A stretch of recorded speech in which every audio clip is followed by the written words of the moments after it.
ఏముందిలే ఐపీఎల్ కప్పే కదా అని అనుకునే వారికి ఇది అర్థం కాకపోవచ్చు. ఇది క్రికెట్ గురించో, ఐపీఎల్ గురించో కాదు. ఒక వ్యక్తిని, ఒక టీంని నమ్ముకొని కోట్ల మంది ప్రజలు ప్రతి ఏడాది సపోర్ట్ చేస్తూనే ఉన్నారు. అది కూడా గెలుపోటములతో సంబంధం లేకుండా. మరి అంతమంది నమ్మకాన్ని 18 ఏళ్ల తర్వాత నిలబెట్టుకుంటే ఆ వ్యక్తి ఎంత ఎమోషనల్ అవ్వాలి? ఐపీఎల్ మొదటి సీజన్ నుంచి ఇప్పటి వరకు రాయల్ ఛాలెంజర్స్ బెంగళూరు జట్టులోనే ఉన్న కోహ్లీ 17 సీజన్లుగా ఒక్కసారి కూడా ట్రోఫీని అందించలేకపోయాడు. అయినా సరే ఫ్యాన్స్ మాత్రం ఆర్సీబీని, విరాట్ కోహ్లీని సపోర్ట్ చేస్తూనే ఉంటారు. వారందరి కోసమైనా ఐపీఎల్ కప్పు కొట్టాలని కోహ్లీ ప్రతిసారి అంటూనే ఉంటాడు. కానీ 17 సంవత్సరాలుగా ఓడిపోతూ వస్తున్నారు.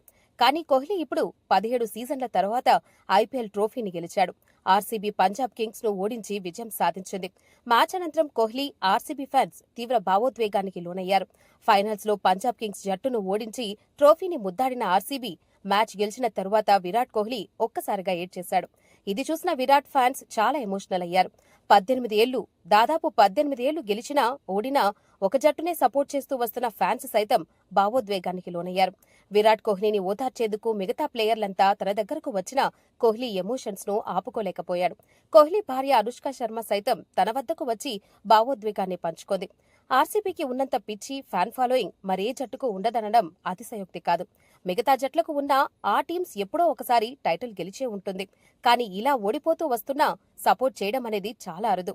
మ్యాచ్ అనంతరం కోహ్లీ మాట్లాడుతూ ఇదే చెప్పాడు. ఈ కప్పు బెంగళూరు జట్టుకు సపోర్ట్ చేసిన ప్రతి ఫ్యాన్ కు అంకితం చేశాడు.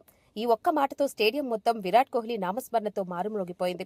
ఏబీ డివిలియర్స్, క్రిస్ గేల్ కూడా కోహ్లీతో పాటు భావోద్వేగానికి గురయ్యారు. ఇదంతా ఒక కలలా ఉండటంతో అటు కోహ్లీ ఫ్యాన్సే కాదు, యావత్ క్రికెట్ అభిమానులు సైతం కోహ్లీ కన్నీళ్లకు కరిగిపోయారు.